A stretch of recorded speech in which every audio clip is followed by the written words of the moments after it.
Merci d'être là, merci d'être venu écouter. On a 50 minutes à peu près et je vais profiter de ces trois livres que vous voyez juste à l'écran là pour vous faire un petit voyage dans l'univers. Et je vous ai préparé une petite conférence qui en gros explique ce qu'on a de nouveau depuis 2020, enfin, en 2025-2026, qu'on a découvert qu'on ne savait pas avant. Il y a une petite base qu'il va falloir qu'on ait ensemble, que je vais vous donner, et après on part ensemble dans l'univers pour essayer de comprendre ce que les astrophysiciens et les physiciens sont en train de découvrir en ce moment. La première chose que je voulais vous dire, c'est que je vais vous montrer des images qui sont absolument spectaculaires, et ces images-là, elles ont été prises par des télescopes, par des observations qui ont été faites un petit peu partout dans l'espace. Et pour vous donner une petite idée, je vais vous en montrer déjà deux, pour vous dire où ils sont dans l'espace. Si ça, c'est la Terre, la taille de la Lune, en comparaison, c'est à peu près ça. Mais la Lune est un peu plus loin. Si on garde les proportions justes, ça fait une distance comme ça entre la Terre et la Lune. Vous avez déjà entendu parler du télescope Hubble, peut-être, ou bien vous avez déjà entendu parler de Thomas Pesquet ou de Sophie Adno qui sont allés dans l'espace ou qui sont en ce moment dans l'espace. Eh bien, la Station spatiale internationale, elle est à peu près là, en distance, par rapport à la Terre. C'est le plus loin que sont allés Adno et Pesquet. Et c'est là qu'est à peu près le télescope Hubble dans l'espace, qui fait que quand il casse, eh bien, on peut envoyer des astronautes le réparer. Les membres de l'expédition Artemis, qui est partie et est revenue la semaine dernière, ils sont allés de l'autre côté de la Lune. Donc là, c'est un petit peu plus loin déjà.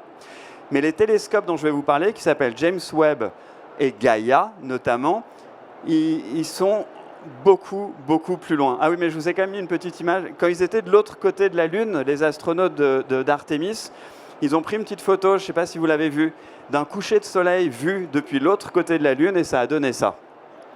C'est une vraie photo de la Terre qui se couche derrière la Lune, vue depuis l'autre côté de la Lune. Pour vous donner une idée des distances à nouveau, si on réduit la distance Terre-Lune à ça, la Lune elle est à peu près ici, le télescope James Webb, il est là-bas. C'est à peu près la distance, on l'a mis suffisamment loin, on l'a mis dans un endroit particulier où les forces de gravitation de la Terre et du Soleil s'ajoutent pour que lorsqu'on met le télescope là-bas, eh ben, il nous suit. On n'a même pas besoin de lui mettre de moteur ou quoi que ce soit, il reste avec nous dans l'espace, il se balade avec nous. C'est 1,5 million de kilomètres de la Terre, alors que la Lune, elle est à 300 000 kilomètres. Donc c'est 5 fois plus loin que la Lune. Ce qui veut dire que si jamais ces télescopes cassent, c'est cuit, on n'arrivera jamais à les réparer. C'est complètement impensable. Il y en a deux qui sont là-bas, qui sont James Webb et Gaia. Je vais vous montrer 3 autres télescopes qui vont nous avoir fait des images que je vous montrerai tout à l'heure. Il y a le télescope Vera Rubin qui vient d'être fini, et qui a montré ses premières images là, il y a quelques mois. Il est au Chili. Il y a Gemini, qui est à Hawaï. Il y en a deux. Il y en a un Gemini Nord, c'est celui-là, et Gemini Sud, qui est au Chili aussi, qui est là. Je l'ai mis exprès parce que si jamais il y a des enfants dans la salle là, qui veulent devenir astrophysiciens ou astronomes, ça va être votre bureau. C'est là que vous allez travailler plus tard, dans ce genre d'endroit. Et alors quand on est adulte, on se dit j'aurais peut-être dû être astrophysicien au final, rien que pour aller travailler dans ce genre d'endroit. Donc c'est assez joli. Quand on regarde le ciel la nuit, je vais vous montrer le genre d'images que ces télescopes nous permettent de voir. Toutes les images que je vais vous montrer à partir de maintenant, pas un seul de nos ancêtres n'était même conscient que le genre de choses que je vais vous montrer existe. Et là, il y a pas mal d'images que je vais vous montrer qui datent d'il y a moins d'1 an. Il y en a qui datent d'il y a quelques semaines uniquement. Quand vous regardez le ciel la nuit comme ça, vous avez peut-être déjà remarqué qu'il y a une sorte de bande blanche qui traverse le ciel et qu'on appelle la Voie lactée. Bon, cette Voie lactée, on en connaît tous le nom, mais on peut se demander, c'est quoi la Voie lactée ? Et pour le découvrir, notamment, un des télescopes que je vous ai montré tout à l'heure, Gaia, qui est dans l'espace, a fait un panorama autour de lui pour voir toutes les étoiles qu'on pouvait voir si on est dans l'espace. Là, sur Terre, il y a le jour, on ne voit rien, le ciel est bleu. La nuit, il y a la Terre sous nos pieds, donc il y a la moitié du ciel qui est cachée. Mais si on flottait dans l'espace et qu'on regardait autour de nous, on verrait que la Voie lactée, en réalité, elle ressemble à ça. Ce qui est en train d'apparaître là, c'est des vraies photos. Il y a plus de 15 000 photos qui ont été mises ensemble pour faire un panorama de l'ensemble de la Voie lactée. On a même réussi à déterminer la distance qui nous sépare de toutes les étoiles qui sont à l'intérieur de la Voie lactée, ce qui nous a permis de faire une carte de la Voie lactée et de déterminer à quoi elle ressemble vue du dessus. Et ça a donné ça. Ça, c'est une image de la Voie lactée vue du dessus, telle qu'on la pensait il y a jusqu'à janvier dernier. Et en janvier dernier, de nouvelles données nous ont donné la carte la plus actuelle qu'on ait de notre Voie lactée, et la voici. Ce que vous allez voir apparaître maintenant, c'est la carte officielle de notre Voie lactée, de notre galaxie dans l'univers. Elle ressemble à ça. C'est chez nous. Cette galaxie, elle contient environ 300 milliards de soleils. Notre soleil à nous, c'est un petit point à l'intérieur de cette galaxie. Je vous montrerai tout à l'heure où il est, on va le voir là. Le soleil, il est là. Il est dans ce point-là, dans cette galaxie. On habite en grande banlieue, en gros, de la Voie lactée. On n'est pas vraiment au centre des choses. Les images que jusqu'à présent, quand on essayait de voir la Voie lactée, on pouvait se l'imaginer un petit peu comme quelque chose d'abstrait. Mais le film que vous voyez là, c'est un film qui a été fait à partir des observations dans l'espace. C'est comme ça qu'on voit la Voie lactée depuis environ 6 mois. Avant, on ne savait pas trop.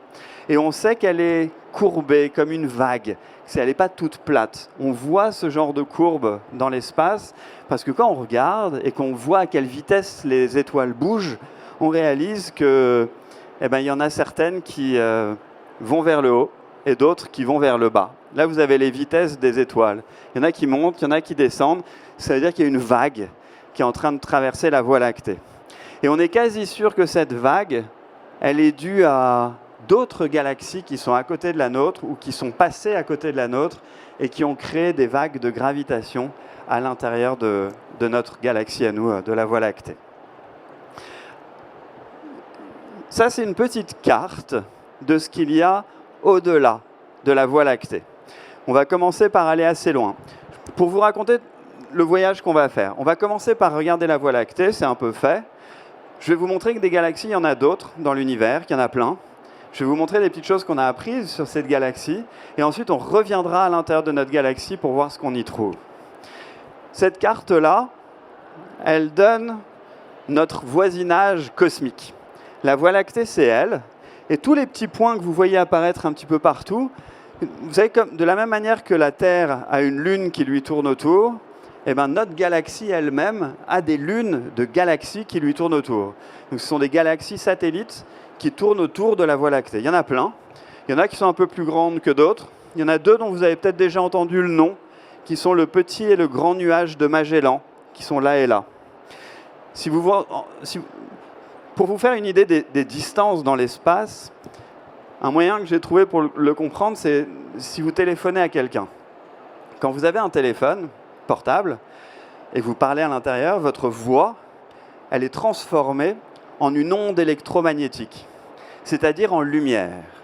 C'est-à-dire que quand vous parlez avec quelqu'un au téléphone portable, votre voix part à la vitesse de la lumière et vous communiquez à la vitesse de la lumière.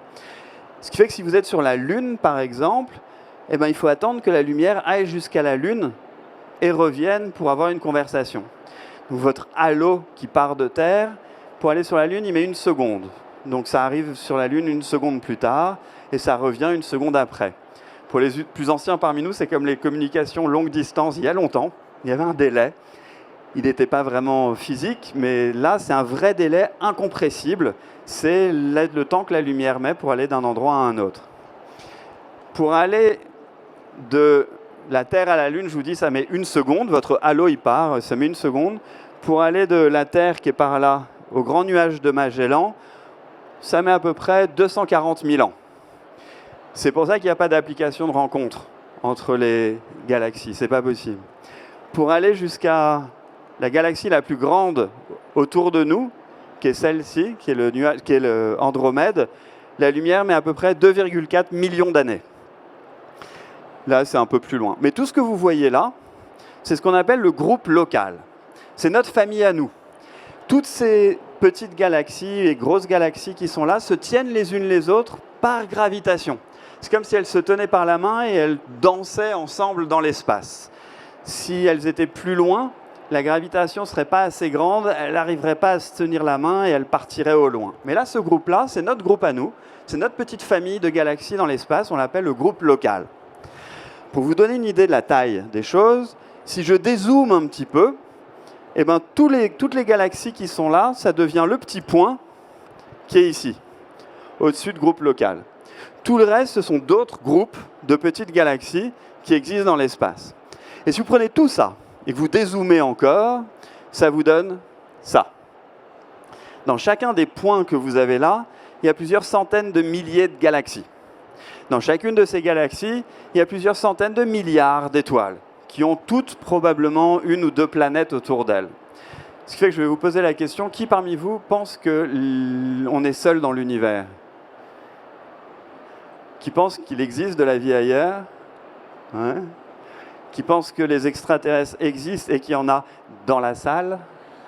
Quelques-uns. Vous vous auto-dénoncez ou vous pensez à quelqu'un autour de nous? Si on prend toutes les galaxies qui sont là et qu'on dézoome encore, tout ce que vous voyez là, c'est aussi un point au milieu. Chacun des points que vous voyez là, ce n'est pas une, ce n'est pas 100, ce n'est pas 100 millions. Oui, c'est dans les 100, 150, 200 millions de galaxies à chaque fois. Ça, c'est à peu près la taille de l'univers tel qu'on le connaît aujourd'hui. Ça ressemble à ça. Une fois qu'on voit ça, il y a plein de questions qu'on peut se poser. Les questions sont du type « d'où ça vient ? Comment est-ce que sont nées toutes ces galaxies ? Qu'est-ce qu'il y avait au départ ? Est-ce qu'on peut aller voir aussi loin que possible ou est-ce que ça s'arrête ?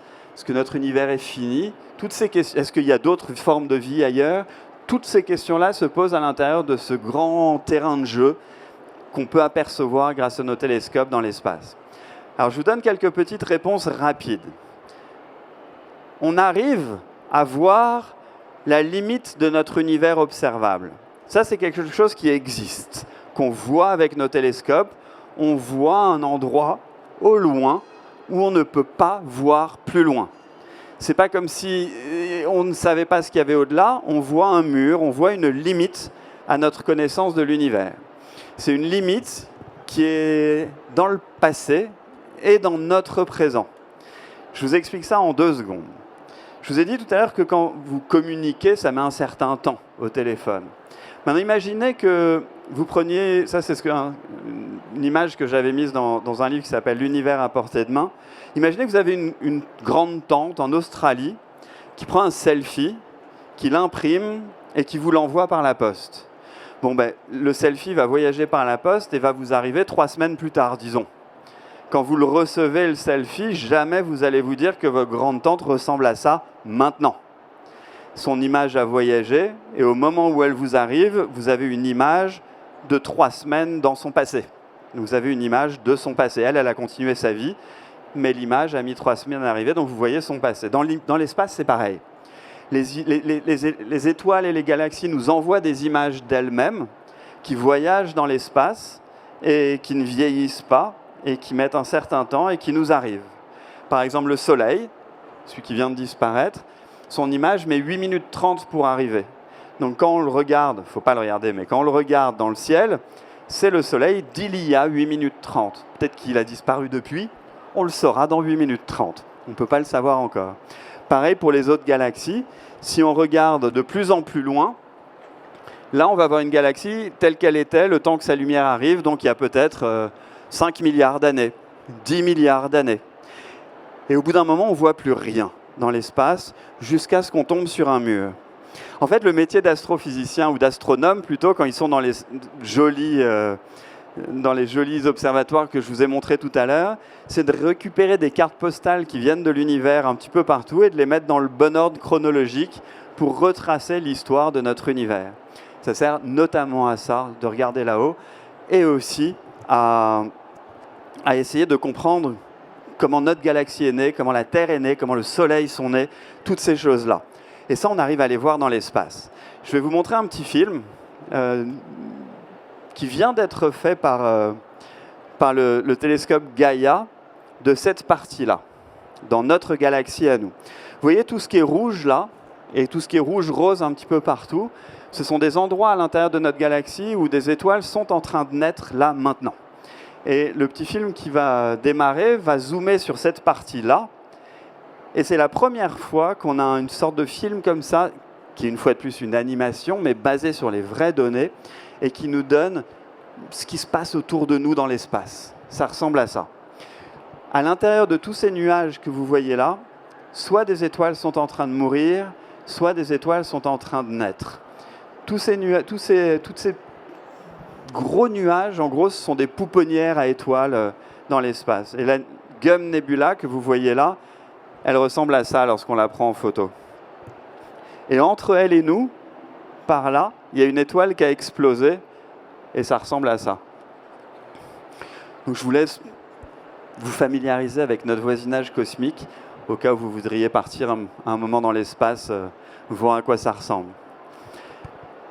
Les distances qui sont là-dedans, dans le petit nuage là qu'on est en train de parcourir, l'endroit le plus lointain, donc du cercle que je vous ai montré, la lumière met 4000 ans à peu près pour arriver jusqu'à nous. Donc c'est pas gigantesque par rapport à l'univers, c'est même pas très grand par rapport à notre propre galaxie, mais c'est quand même pas tout petit. Et on va pas tarder à arriver à l'endroit où se trouve le Soleil, dans quelques instants. Là, vous voyez une étoile qui vient d'exploser, qui vient de naître. Là, il y en a une qui vient d'exploser.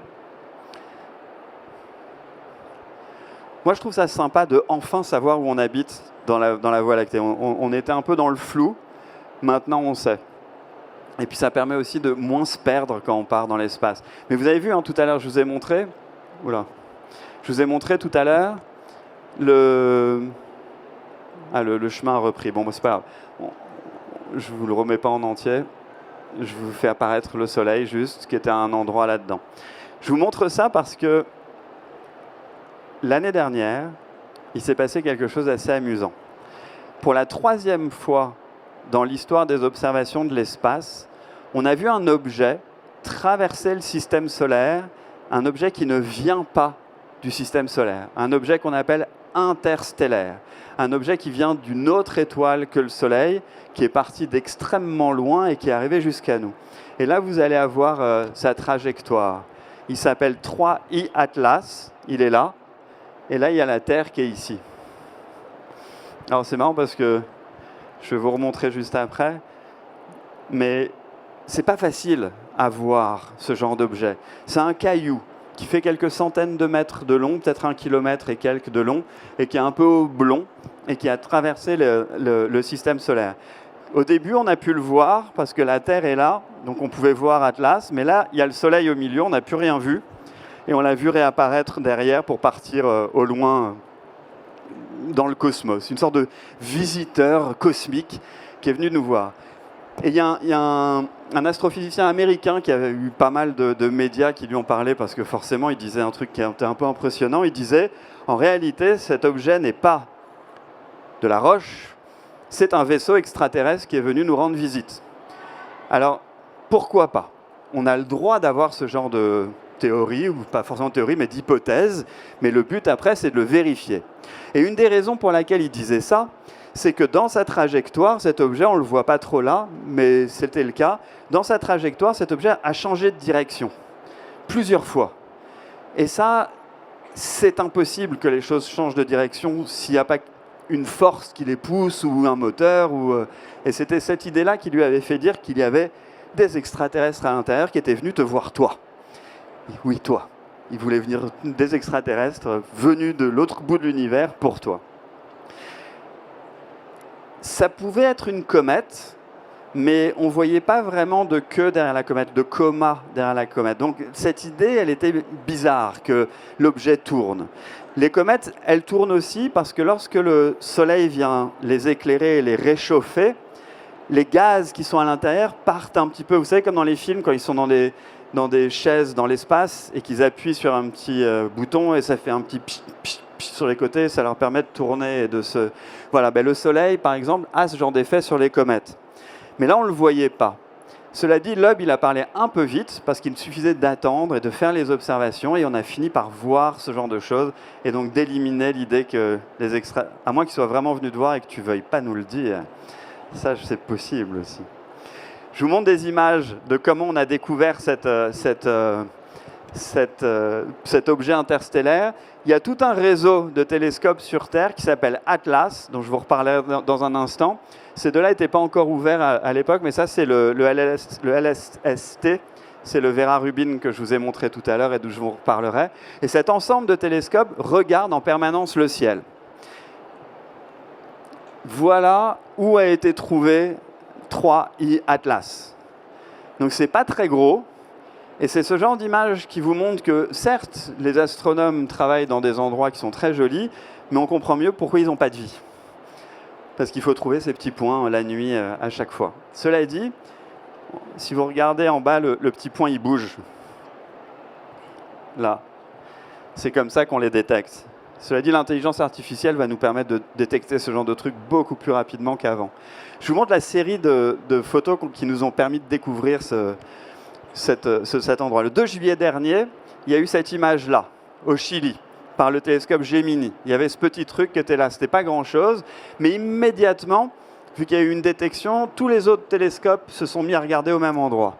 Hawaï a vu ça, un autre au Chili a vu cet objet bouger.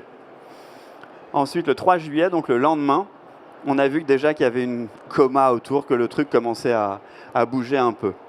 Et là, c'est des photos qui ont été prises pour voir le mouvement en 17 minutes de l'endroit. Et je vous montre, il y a des changements de couleurs parce qu'ils ont changé les filtres à chaque fois, parce que leur filtre ne marchait pas bien. Du coup, on a l'impression qu'il y a des couleurs différentes, mais ça donne ça.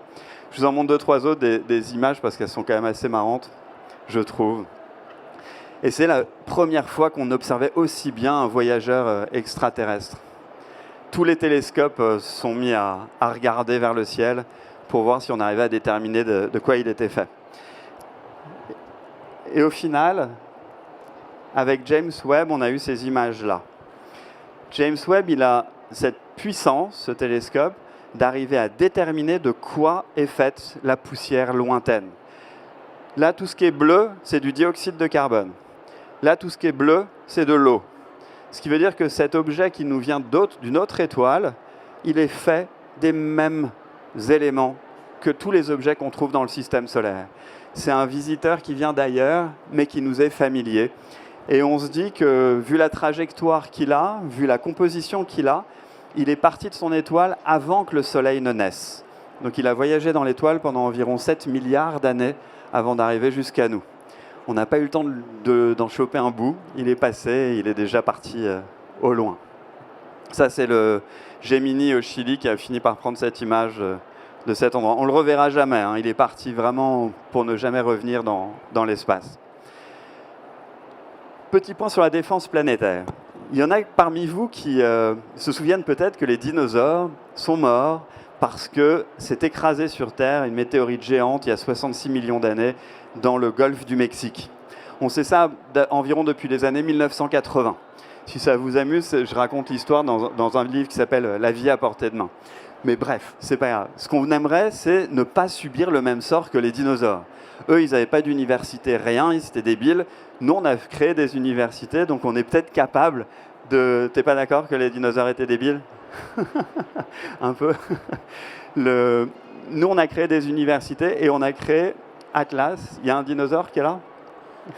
On a créé Atlas, tous les télescopes que je vous ai montrés tout à l'heure, dans ce but. Atlas, c'est un consortium de télescopes qui regardent l'espace pour essayer de voir s'il n'y a pas un gros caillou qui vient vers nous, pour essayer éventuellement de nous en sortir si jamais c'était le cas. Et pour vérifier qu'on ne serait pas complètement démunis si jamais un énorme astéroïde venait vers nous, on a même testé en 2022 de dévier un caillou dans l'espace. C'était une mission qui s'appelle DART, qui veut dire fléchette en anglais, où on a envoyé un satellite à 11 millions de kilomètres de la Terre taper dans un caillou. Là, on a un gros caillou qui fait 800 mètres de large, et là, il y en a un autre qui fait une centaine de mètres de large. Et on a envoyé un satellite se scratcher à 30 000 km/h, alors qu'il pesait 500 kg, dans celui-là, pour voir si on arrivait à le dévier autour du gros caillou et éventuellement faire la même chose un jour sur Terre. Alors, le petit astéroïde, c'est lui. Et je vais vous montrer une vidéo de DART qui va essayer de le choper. Ça donne quelque chose comme ça. DART, c'est lui le satellite. Donc on l'a envoyé à 11 millions de kilomètres.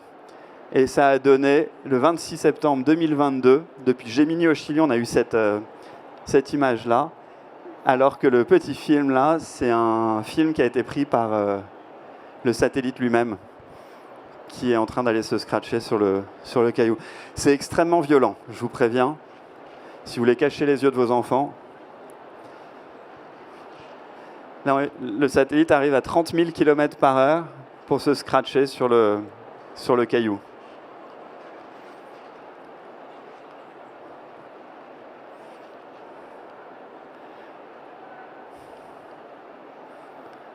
Et boum, voilà, il est mort. Il s'est écrasé dessus. Depuis la Terre, ça a donné ça. On voit l'explosion en haut à droite. Et en film, ça a donné ça. Boum. C'était en 2022. À l'époque, on savait que le petit caillou tournait en 11,9 heures autour du gros. Ça fait 11 heures et 54 minutes. On s'est dit qu'avec ce qu'on lui avait envoyé dessus, ça changerait la rotation de quelques secondes autour. Et on a eu les résultats en décembre 2025, là, il y a 4 mois. Et on a vu que la rotation avait changé d'une demi-heure. Donc ça nous donne un petit espoir pour peut-être un jour pouvoir dévier quelque chose si jamais ça nous fonçait dessus et si jamais on arrivait à le voir. C'est lui le télescope Vera Rubin, que je vous ai déjà montré tout à l'heure. Je vous en dis juste un mot, notamment du nom de Vera Rubin. Vera Rubin, c'est une astronome des années 70 qui a fait une découverte complètement hallucinante, basée sur d'autres travaux, mais qui est la suivante. Elle s'inscrit en fait dans une sorte de compréhension globale de notre univers. Vera Rubin, ce qu'elle a découvert, c'est que, vous savez, si vous prenez la Terre, et que vous faites, si vous prenez la Terre et que vous faites tourner la Lune autour de la Terre, si la Lune va trop lentement, la gravitation de la Terre va l'attirer et elle va s'écraser contre la Terre. Si la Lune tourne trop vite, elle va s'en aller. Pareil pour les planètes autour du Soleil. Le Soleil, il est là, il fait une certaine masse. Et bien, suivant la distance à laquelle vous êtes, il y a une bonne vitesse pour rester en orbite à cette distance-là. Si vous freinez, il ne faut pas, vous tombez sur le Soleil. Si vous accélérez, vous partez au loin, comme la 3i Atlas que je vous ai montré tout à l'heure. Ça s'applique dans tout l'univers normalement. C'est les lois de Newton, c'est les lois d'Einstein, c'est comme ça. Plus on est près d'un objet, plus il faut aller vite pour ne pas s'en aller. Vera Rubin, elle a regardé les galaxies qui sont autour de nous et elle a réalisé que les étoiles autour du cœur des galaxies tournent beaucoup trop vite, tout du long. Elles ne ralentissent pas lorsqu'elles s'éloignent du cœur d'une galaxie. Et ça, c'est pas possible. C'est pas possible parce que au loin, on est moins attiré que près. Donc toutes les étoiles, y compris le Soleil, devraient se barrer loin dans l'espace. Avec cette découverte, elle a prouvé qu'il existe dans notre univers 5 fois plus de matière que ce qu'on pensait. C'est la fameuse matière noire, dont vous avez peut-être déjà entendu parler, qui est une matière qui a une force gravitationnelle, mais on n'a aucune idée de ce que c'est. On l'appelle matière noire, mais un bon nom, ce serait de la matière invisible. Parce que le noir, on le voit. Si jamais vous avez ma chemise, vous la voyez. Donc quelque chose qui est noir, ça cache ce qui est derrière. Quelque chose qui est d'une couleur quelconque va cacher ce qui est derrière. Or là, c'est une matière que la lumière ne voit pas. C'est une matière que la lumière traverse et qui est invisible. Donc matière invisible, ce serait un meilleur terme pour la caractériser. Mais ça s'appelle matière noire, mais on comprend une fois qu'on dit invisible. Le télescope Vera Rubin est un des plus incroyables télescopes jamais créés.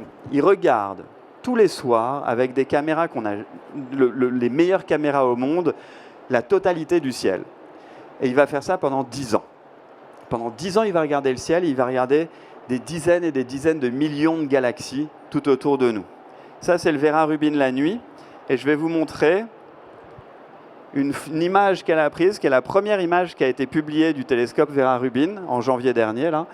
Et on est là, nous. le télescope il a regardé dans cette direction-là. Et voilà l'image qui en est sortie. Il y a plus de 10 millions de galaxies sur cette image. La résolution est phénoménale. C'est-à-dire que là, on est en train de zoomer un petit peu à l'intérieur. En gros, là, on est en train de zoomer dans le noir entre deux étoiles dans la nuit. C'est cet espace minuscule qu'on essaie de voir à travers ce genre de choses. Et il y a des galaxies absolument partout, et c'est ça qu'on va pouvoir voir en film pendant les 10 années qui arrivent. Je vous ai montré tout à l'heure la taille de l'univers par rapport aux choses qui nous entourent. Je vais vous montrer maintenant une des images les plus lointaines qu'on puisse avoir. C'est des images, pardon, je reviens après, qui essayent de nous montrer ce qu'il y a au bord là, de notre univers. Alors le bord, évidemment, il est caché par ce qu'il y a devant. Donc quand on prend une photo, il y a plein de choses qui sont devant. Et cette image-là, on a zoomé dans une tête d'épingle pointée vers le ciel, postée à 4 mètres de nous. Ça fait cette taille-là dans le ciel, ce que vous voyez là. Et donc, si vous faites ça dans tout le ciel en entier, ça vous donne une petite idée du nombre de galaxies qui sont autour de nous.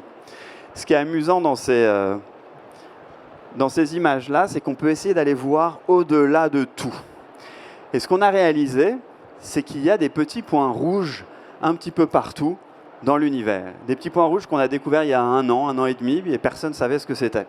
Je vais vous donner quelques exemples de petits points rouges. Il y en a un là, par exemple. Il est tout petit, il est en gros là-bas.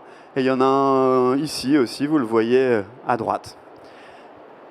Première chose à faire quand on découvre comme un objet comme ça dans l'espace, c'est qu'on se dit, est-ce qu'il est à côté de nous, ou est-ce qu'il est tout petit, ou est-ce qu'il est très loin et très gros et très lumineux? En analysant la lumière de cet objet, on est capable de dire à quelle distance de nous il est.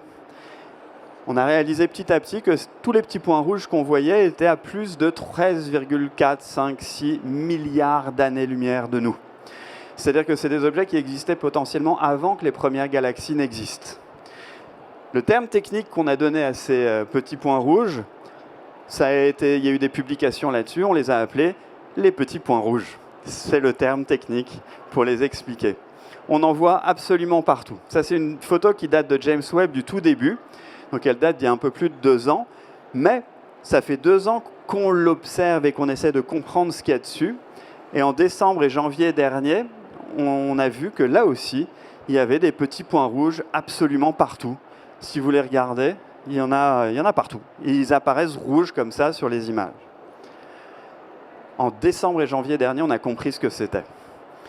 Ces petits points rouges, ce sont des trous noirs gigantesques qui existaient au tout début de notre univers et qui étaient en train d'avaler tellement de matière autour d'eux qu'ils brillaient plus que des milliards et des milliards d'étoiles réunies.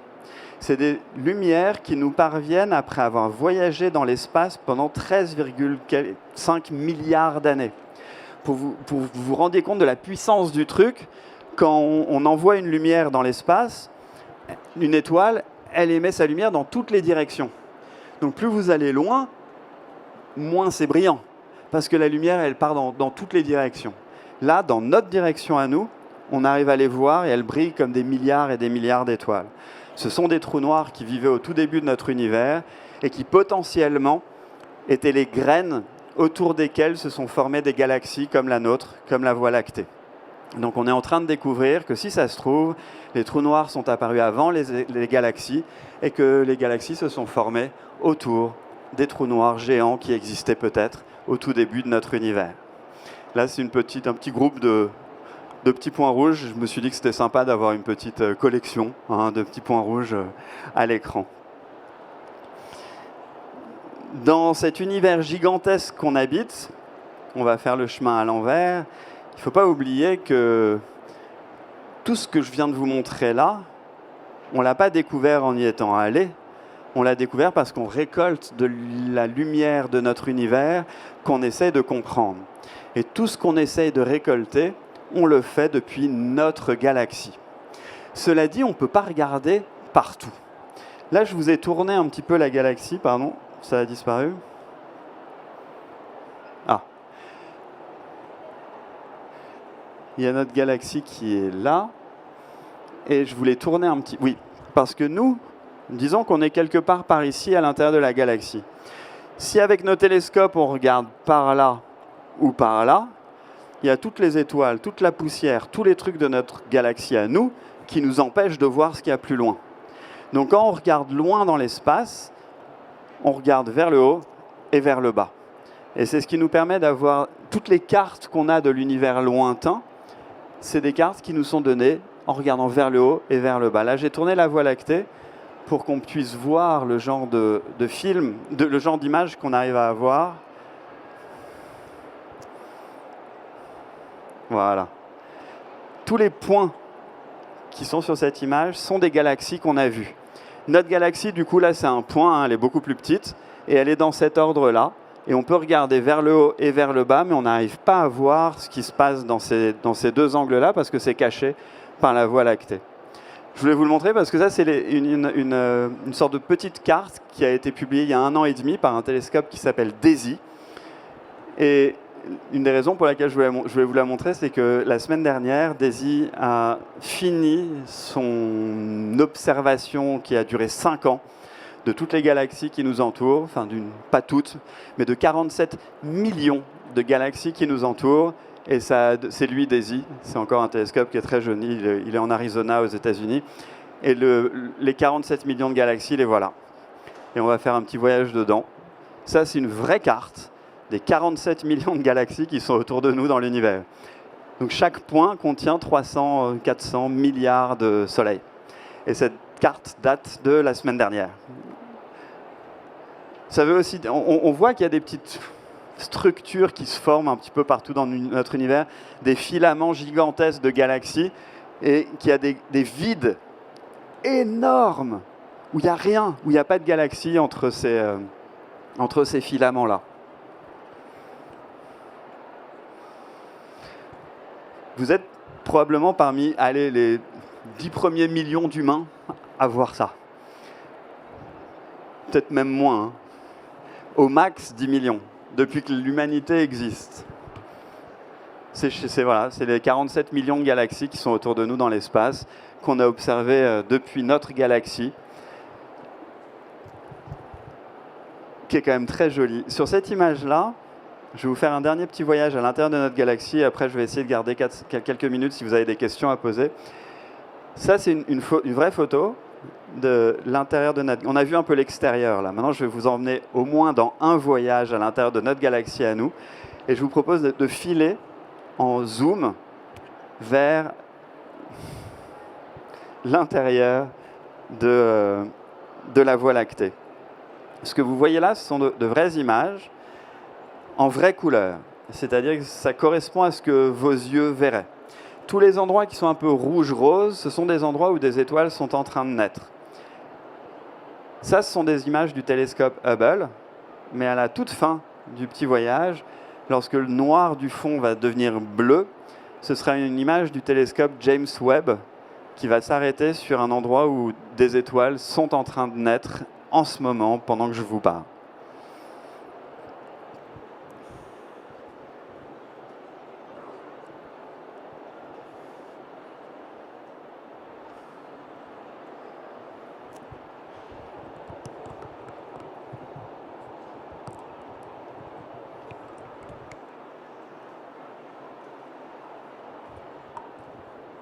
Pardon. C'est joli.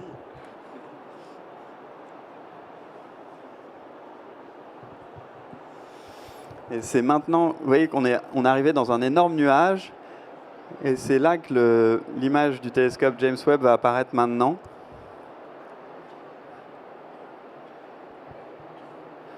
Et je vous explique juste ce que c'est. Là, il y a une sorte de cavité qui s'est formée, il n'y a plus de poussière, et là, il y en a encore. En fait, ces étoiles-là viennent de naître, et il y en a une d'entre elles qui vient vraiment de naître en dernier. Et quand elles naissent, les étoiles, elles soufflent la poussière qui leur a donné naissance au départ et créent une cavité autour d'elles dans le ciel. Alors, par endroits, là où il n'y a pas beaucoup de poussière, ça souffle tout, il n'y a plus rien. Mais parfois, il y a des endroits où il y a un peu plus de poussière et ça crée des boucliers. Et là, vous avez le souffle de l'étoile qui vient taper sur... Il y a trop de poussière là, donc elle est stoppée. Le souffle et toute la poussière qui est derrière est conservée. Ça crée ces piliers que vous voyez là. En général, les piliers, ils pointent vers l'étoile qui vient de naître. Donc c'est assez facile de la... Là, il y a même un doigt qui dit, regardez, c'est là-bas. Il est là, il nous dit que c'est cette étoile-là qui vient d'exploser. Ça, c'est comme ça aussi que notre Soleil est né, il y a 4,5 milliards d'années, à l'intérieur d'un de ces nuages dans l'espace. Je vous montre une image qui a été prise il y a quelques mois aussi d'une étoile comme ça qui est en train de naître. Et celle-là, elle est démente, cette photo, parce que c'est un hasard cosmique. Le petit point bleu qui est tout en haut, c'est pas l'étoile, c'est une galaxie qui est beaucoup plus loin, mais qui est alignée complètement par hasard avec le bras d'une étoile comme ça, qui est en train de naître. Oui, il reste quelques minutes, mais j'avais envie de vous laisser un petit peu le temps de poser quelques questions. Mais en gros, tout ce que je viens de vous raconter là, vu qu'on est à un festival du livre, c'est pas un hasard, c'est parce que ça vient c'est à l'intérieur de livres que j'ai écrits, notamment 2 BD, qui ont été illustrés par Fanny Antini, qui est sur le stand là-bas, et on peut faire des dédicaces dans quelques instants.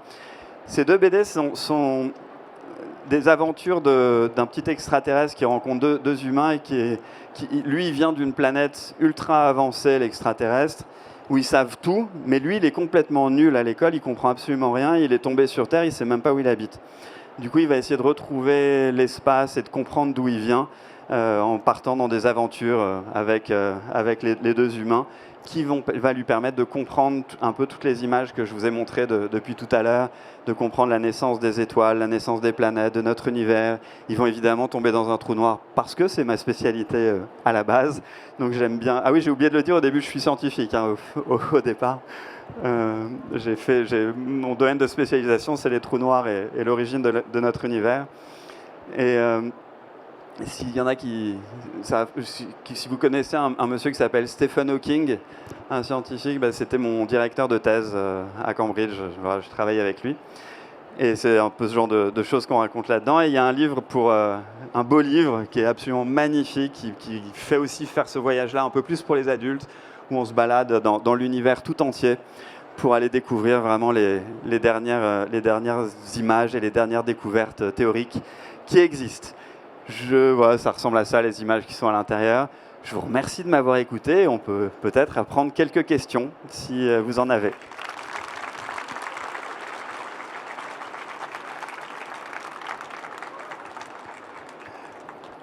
Vous avez le choix soit de partir, soit de poser des questions, soit les deux, de poser en partant. Je vous écoute. Prenez le micro. Est-ce qu'on a pu identifier des sons ? Alors, est-ce qu'on a pu identifier des sons ? Je vous dis juste, avant de répondre à cette question, Fanny et moi, on fait des dédicaces sur le stand NN23. C'est par là. En gros, quand vous sortez, c'est à gauche, si jamais vous voulez venir nous voir. Maintenant, là, juste après, là, pendant 1 heure. L'idée, est-ce qu'on a pu découvrir des sons dans l'espace ? Alors, j'imagine que vous aimeriez bien qu'il y ait une petite musique qui soit chantée quand on tend un peu l'oreille dans l'espace. Les sons que votre oreille est capable de percevoir, ils sont liés à une vibration de la matière. En l'occurrence, là, de l'air qui est autour de nous, mais ça marche aussi dans le sol. Dès qu'il y a de la matière qui vibre, ça peut créer du son. Dans l'espace, il n'y a pas de matière, il n'y a pas de son. Donc on n'entend rien du tout. Dans les films, lorsque vous êtes à l'intérieur de la station spatiale, il y a de l'air. Si vous tapez contre les murs, vous allez l'entendre. Si vous êtes à l'extérieur de la station spatiale et que quelqu'un tape sur la paroi, on n'entendra rien du tout. Si on tape sur votre casque, oui, parce qu'il y a de l'air dedans. Mais à l'extérieur, rien du tout. En revanche, dès qu'il y a quelque chose dans l'espace qui a une certaine fréquence, pas forcément sonore, mais c'est-à-dire qu'il y a une onde ou qui se propage, on peut transformer ça en son pour faire en sorte qu'on puisse l'entendre d'une manière un petit peu différente. Il y a Ah oui, allez-y madame, et après ce sera vous là-haut. Alors il faut que vous mettiez le micro contre vous. Oui, alors pour savoir, comme il y a la matière noire qui est très dense, ça ne fait pas le son ? Comme la matière noire est très dense, ça ne fait pas du son. Alors, c'est pas qu'elle est très dense, c'est qu'il y en a plus que de la matière. Mais par exemple, entre la Terre et la Lune, il n'y a même pas assez de matière pour créer du son. Et la matière noire, même s'il y en a énormément, elle est très diluée dans l'espace. Dans le tome 2 là, des explorateurs de lumière, ils sont à la recherche de la matière noire. Et bon, j'explique ça un petit peu dans Voyage vers l'infini. Madame, si vous voulez bien attendre d'avoir le micro, oui, tout en haut.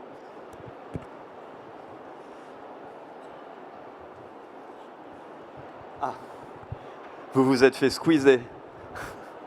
Vas-y. Pourquoi il y a un pic qui pointe l'étoile? Alors ça, c'est ce que je te disais tout à l'heure. Imagine que tu es dans un nuage de poussière. Il y a de la poussière partout.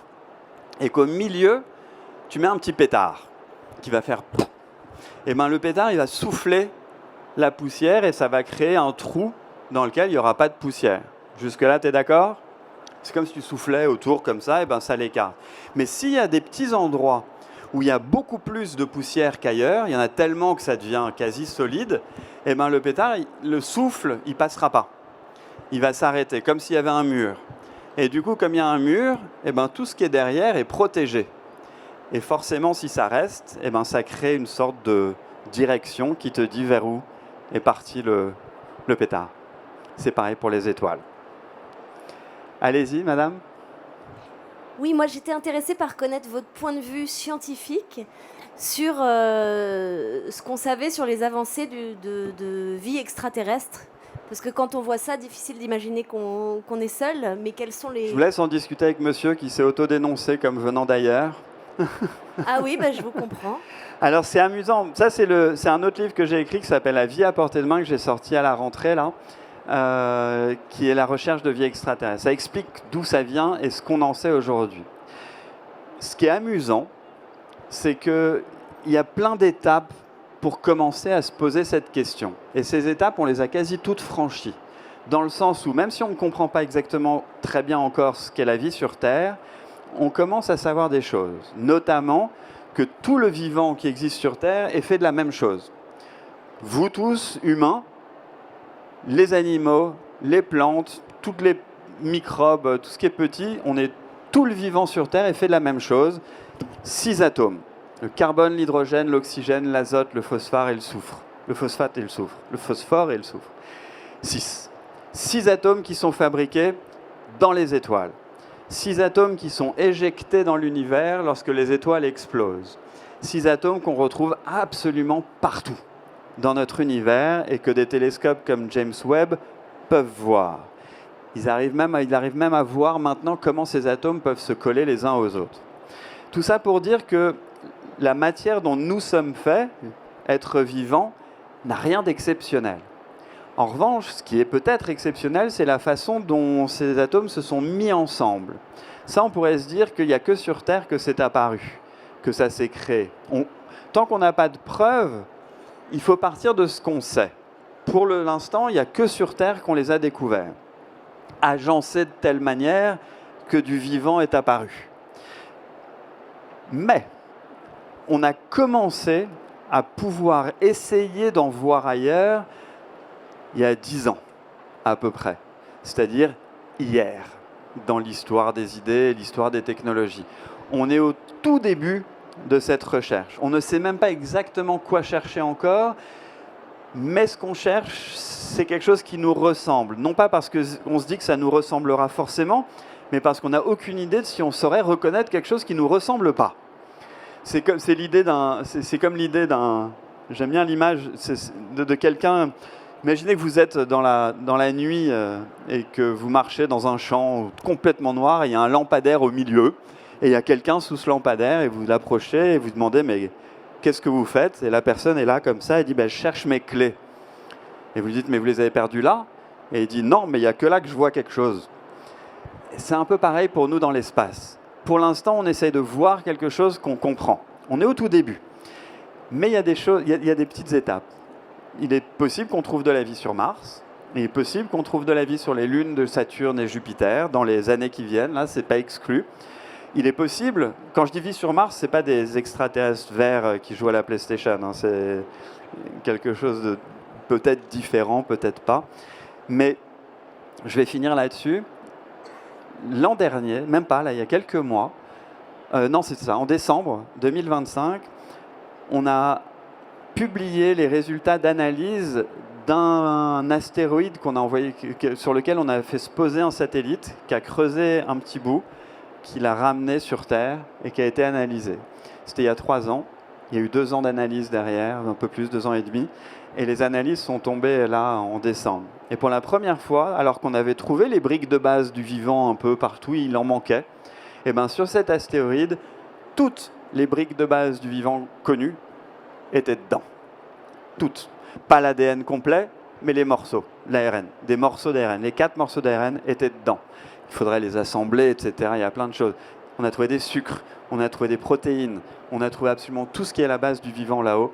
Ce qui veut dire que, quelque part, je pense, j'espère peut-être qu'on sera la première génération d'humains à peut-être détecter quelque chose quelque part.